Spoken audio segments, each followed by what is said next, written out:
Shout out to this fan for coming up with the idea for this theory on Snapchat. Make sure to add me at net_alliance. You may just get a shout out. 3, 2, 1.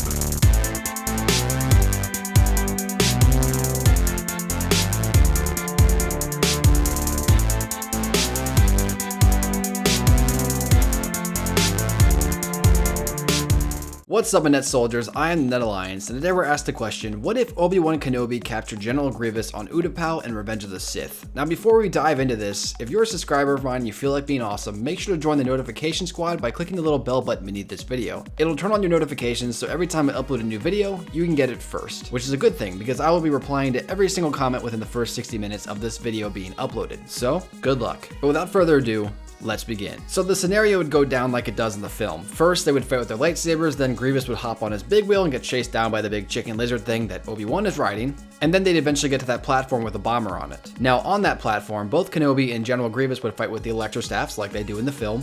However, the difference would be, Obi-Wan would manage to get the upper hand on Grievous and use the pulsing electric from the staff to overload Grievous's conscious circuits, essentially causing the cyborg to pass out. So Grievous would fall to Kenobi's feet, and Obi-Wan would look at him like, finally, this is it. You know, the end of the war lays right at my feet right now. All I gotta do is lift up the staff and just stab him in the face, and it's done. I mean, Grievous's eyes are arguably the most weakest point on his entire body, so all you really have to do is stab something right through his eye socket and you kill him. I mean, right into his brain, you know, fry it with the circuits of the pulsing electricity coming out of the actual electrostaff. I think it could work that way, so I'm sure Obi-Wan was planning on doing that. Now, of course, Obi-Wan Kenobi wanted to kill Grievous so bad, but he decided not to, because he's Obi-Wan, and Obi-Wan doesn't hit a man when he's down, even if it is a very powerful evil person. So instead of being killed, Obi-Wan decided to just capture him. And so General Grievous's reign of tyranny ends today, along with the Clone Wars. So with Kenobi actually capturing Grievous and deciding to spare his life, what would happen next?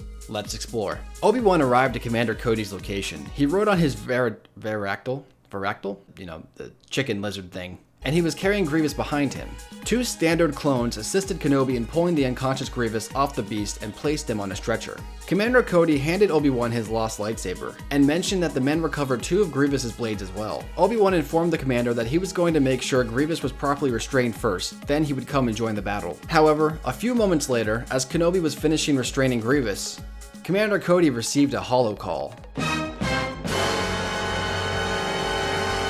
Obi-Wan picked up Grievous's sabers and set them on a nearby box. He was going to grab them in just a minute, but he checked the general's restraints one more time just to make sure, because you can't trust that little sly fox, little cybernetic fox.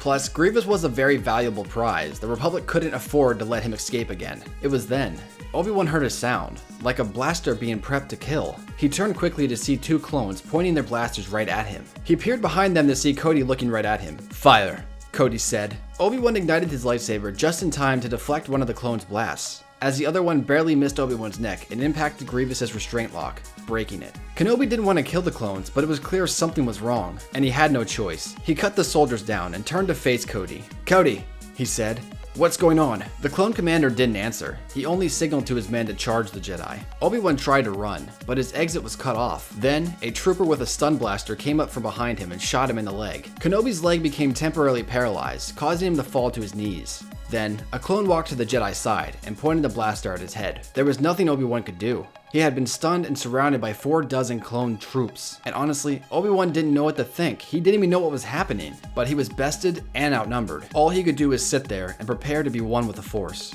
He closed his eyes. But suddenly, he heard a noise. But it wasn't the sound of a blaster. It was the sound of a lightsaber slashing through something.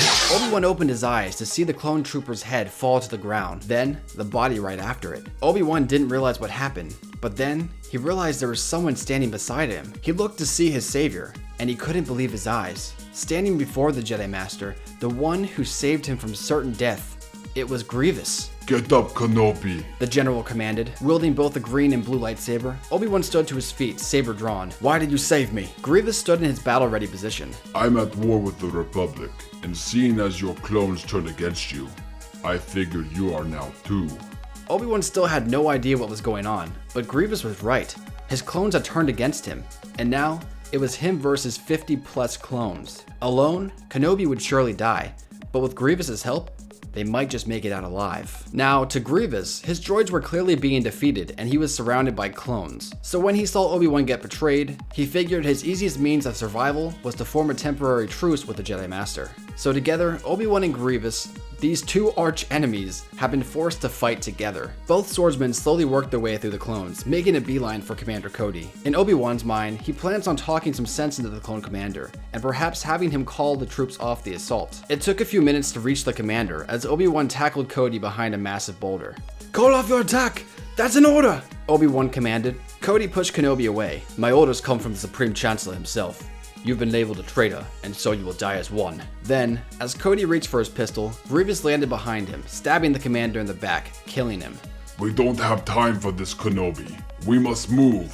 Obi-Wan caught Cody's corpse before it hit the ground. "You didn't have to do that. He was my friend." "Friend?" Grievous questioned. "Last time I checked, friends don't try to kill you."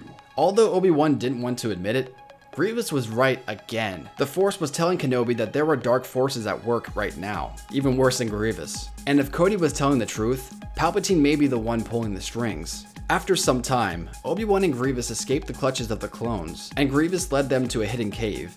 In the cavern were two separatist ships. Now, Obi-Wan didn't know what to expect. He knew Grievous only helped him so he could save himself, but there were no more clones around, and Grievous has been known to be pretty treacherous. Nevertheless, Kenobi kept his lightsaber prepped for anything. "So what happens now?" "I have two ships," Grievous said, walking away. "You may take one." Obi-Wan was extremely confused about Grievous's hospitality. "That's it? You're just going to leave?" "Of course. What were you expecting? For me to try to kill you?" "Well, yeah," Kenobi stated, still confused. Grievous looked at his former rival. "I understand our quarrel in the past, Kenobi. But that's because war is war. You were Republic, and I, Separatist. To fight you now would mean nothing." Kenobi honestly couldn't believe what he was hearing. The General Grievous he knew was cold and ruthless, so to hear him speak with such content, it was mind-boggling. "Besides," Grievous said, entering his ship's cockpit, "with Count Dooku gone, and you being betrayed by the Republic, perhaps you may consider a partnership in the future." Obi-Wan entered his own ship's cockpit. "Partnership? What do you mean?" "We work well together, Kenobi," Grievous said, prepping his ship for flight. "I hope one day you shall join the Separatists, and then we shall be allies." The General's ship's hatch then closed, and he took off, but Obi-Wan lingered for a while, considering Grievous's offer. He felt that the Chancellor had betrayed him, and perhaps the best course of action was actually to join the Separatists. But considering all that happened today, Kenobi was in no state of mind to make massive decisions like that. His number one priority should be contacting Master Yoda and warning the rest of the Jedi. As he took off into space, he thought a lot about the whole scenario. He was going to kill Grievous when he was knocked out, but decided to let him live, which then helped in Obi-Wan's favor, for later on, Grievous saved him. So ultimately, Grievous paid Kenobi back for sparing him. Isn't it weird how fate works? And that's the end of this theory, you guys. It's not that action-packed, it's not too serious, but it's a really interesting concept. Do you think these two would actually team up? Do you think Grievous would actually save Obi-Wan under the circumstances that these characters were in? Do you think Obi-Wan would eventually join the Separatists? It's an interesting concept. Maybe Obi-Wan joining the Separatists and Grievous maybe teaming up. Maybe if they get the other Jedi to join the Separatists, maybe they could actually take down the Emperor somehow. I don't know. It's an interesting idea. What do you guys think? Let me know in the comments below. Please remember to like and subscribe for more videos. And until next time, guys, I'll see you tomorrow. Peace.